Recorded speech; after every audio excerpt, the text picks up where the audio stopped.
सूरज ढल रहा है। मध्य प्रदेश के मैदानों पर परछाई रेंग रही हैं। खजुराहो के खामोश पहरेदारों तक पहुंच रही हैं। ये सिर्फ पत्थर नहीं है, ये पत्थरों में फुसफुसाते राज हैं। बीते हुए जमाने की कहानियां, प्यार, जिंदगी और मोक्ष की कहानियां। लेकिन क्या हम सुन रहे हैं या अपनी ही सोच में खोए हुए हैं? दुनिया खजुराहो को उसकी कामुक मूर्तियों के लिए जानती है। ऐसी तस्वीरें जो लुभाती हैं, उकसाती हैं। लेकिन क्या बस इतना ही है? क्या कोई गहरा मतलब छुपा है साफ नजरों के सामने? एक राज जो सिर्फ उन्हीं को बताया जाता है जो सतह से आगे देखने की हिम्मत करते हैं।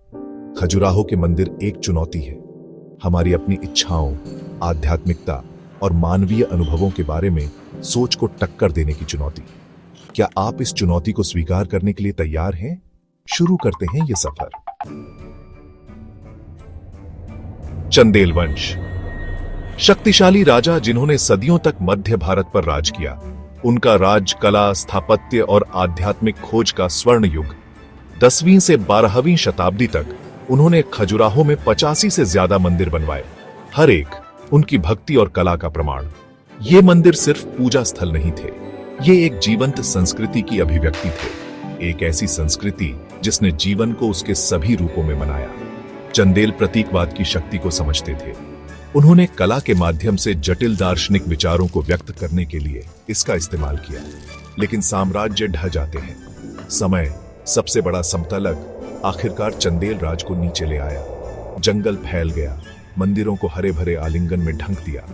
खजुराहो, जो कभी जीवन का एक संपन्न केंद्र था, गुमनामी में डूब गया। ये अपने पूर्व गौरव की एक फुसफुसाहट बन गया। सदियां बीत गईं, दुनिया बदल गई। फिर अंग्रेज आए। 19वीं सदी में वे इस भूले हुए शहर से टकरा गए। उन्होंने जो पाया उसने उन्हें मोहित और खदेड़ा दोनों किया। अपनी कठोर नैतिकता वाला विक्टोरियन युग खजुराहो की बेहिचक कामुकता को नहीं समझ सका। अंग्रेजों ने मूर्तियों को अश्लील करार दिया। उन्होंने केवल कामुकता देखी, गहरे आध्यात्मिक संदर्भ से अनजान। उनकी संकीर्ण दृष्टि ने खजुराहो की व्याख्या पर एक लंबी परछाई डाली। दुर्भाग्य से उनकी गलत फहमियां जड़ पकड़ गईं। उन्होंने खुद भारतीयों की धारणाओं को रंग दिया, जिनमें से कई ने अपनी विरासत को औपनिवेशिक निर्णय के चश्मे से देखना शुरू कर दिया। लेकिन खजुराहो अश्लीलता के बारे में नहीं है, यह ईमानदारी के बारे में है।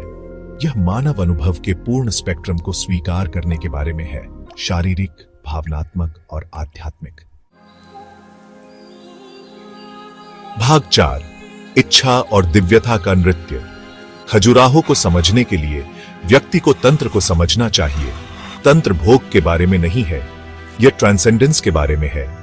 यह इच्छा की ऊर्जा का दोहन करने और इसे आध्यात्मिक जागृति की ओर ले जाने के बारे में है। खजुराहो की मूर्तियां केवल शारीरिक मिलन का चित्रण नहीं है, वे व्यक्तिगत आत्मा, जीवात्मा के परमात्मा के साथ मिलन के रूपक हैं। वे जीवन के सभी पहलुओं को एनलाइटनमेंट के मार्ग के रूप में अपनाने के तांत्रिक दर्शन का प्रतिनिधित्व करते हैं। गौर से देखो, मूर्तियों के चेहरों पर शांति का निरीक्षण करें।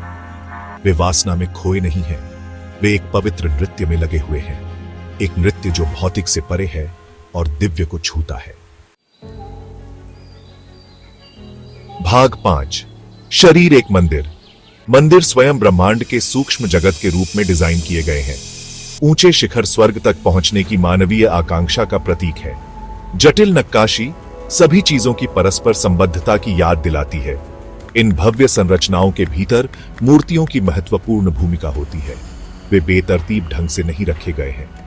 दर्शक को आध्यात्मिक यात्रा पर ले जाने के लिए उन्हें सावधानी पूर्वक स्थान दिया गया है। यात्रा बाहरी दीवारों से शुरू होती है, जहां दैनिक जीवन और कामुक मुठभेड़ों के दृश्य सामने आते हैं। जैसे जैसे व्यक्ति गर्भगृह की ओर अंदर की ओर बढ़ता है, मूर्तियां अधिक शांत, अधिक आध्यात्मिक होती जाती है। कामुक धीरे धीरे दिव्य को रास्ता देता है। यह स्थापत्य प्रगति एनलाइटनमेंट के तांत्रिक मार्ग को दर्शाती है।